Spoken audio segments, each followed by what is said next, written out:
It is the newest of the major political parties. There are some who are calling it, saying it is where ODM were about 10, 15 years ago. Some pundits predicting fallouts, major fallouts following this very contested nomination exercise. Is that a good thing for the DP and his party, necessarily? Which one, the fallout or the new party? The fallout that will be there, the competition that is being seen, and the efforts he has to put in to make sure he manages all that. I think by its very nature, politics has interests. So the competitions does not worry me. I think the fallout is inevitable in the political process. I think for me, what worries me is what I talked about at the start, that you can't judge UDA from the 2022 elections. You need to judge UDA from what happens by 2027, because we've seen too many parties that start very well and disappear after a short while. ODM, Jubilee in 2027. So that's what worries me, is the longevity of parties. I would like a situation where we have parties that are permanent. You know, 3, 4, 5 parties. If you go to the US, you have the Republicans, you have the Democrats. They can build systems. They can be able to build onto their gains. But we've been so used to a situation where a party comes and they go through one hit wonder. They hit once, the next time you're rebuilding afresh. So it's UDA today, the next day you'll hear it's called a different party. So that's the thing that worries me most. The fallout, I think, is inevitable, is expected. But the DP has done an interesting thing. The interesting thing that I think you mentioned a little bit, if you realize, in his backyard, he didn't attempt consensus. Why? Because if you are a political analyst, you will know that in my stronghold, anybody who wins on that ticket will support me.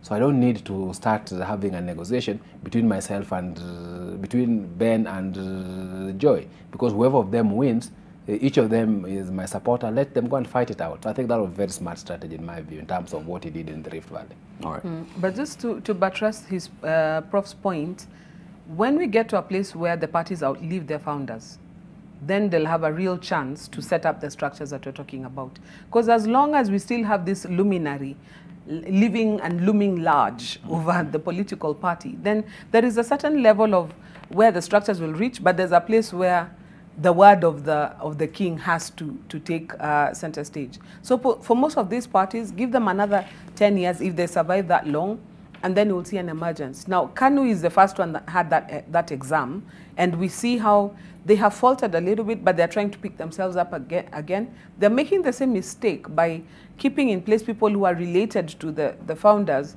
as continuing with the party.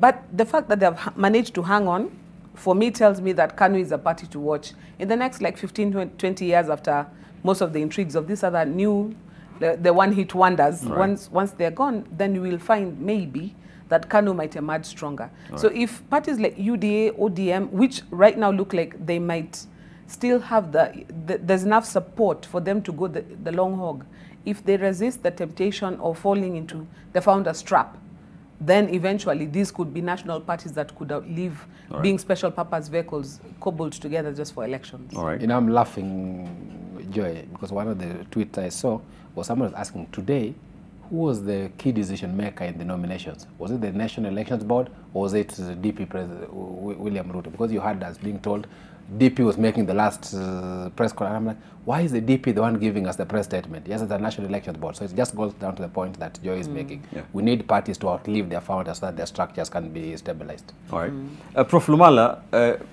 Joy mentions the Supremos looming large over the political parties making... What in your opinion do you think makes the political parties in Kenya just special purpose vehicles for elections? Why don't we have you know, CCMs and ANCs in Kenya, in your opinion? Yeah, I think Professor alludes to it, the idea of why don't we have the Republicans and the Democratic Party the way it is in the case of the US. Why don't we have the Conservatives and Labour in the UK? And then we have here every other election, we have had coalitions that die as soon as the elections are over. Look at in the area of ODM, for example, we've had NASA, then we had CORD, and then now we are having Azimio. So how sure are we that Azimio will be around in 2027?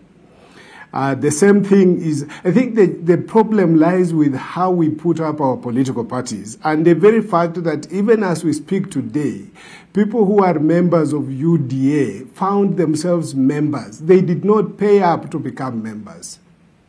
So there's no commitment in political parties, I think, from where I sit. We have people, at some point, Jubilee, I remember MPs, when they tried to use membership of the party to nominate, then MPs will go out of their way to buy the political party membership cards and dish them out to the public. So from where I sit, I think one of the things we must start working on is how can we strengthen political parties? How can we ensure that their offices go on for 5 years and not just pop up when elections are around, and as soon as the elections are over, then these offices are closed down? How do we ensure that the leadership of these parties, look at, for example, ANC and Ford Kenya, which are part of Kenya Kwanza Alliance. They have actually been here longer than UDA. But they have not been working to build and strengthen these parties into national outfits over time. And so as a result, UDA comes around, and today the deputy president is the candidate and the leader of the coalition, yet the likes of ANC under Musalia Mudavadi and Ford Kenya under Moses Wetangula have been there longer. We would have expected that the reverse would be true, but that is not the case. So give it to William Ruto for putting together a party that has quickly had a national appeal, unlike what we've had. And like we are being told, let's just pray that come 2027, UDA will be there. And that it will not die the natural death, and the coalitions will be stronger. Thank you.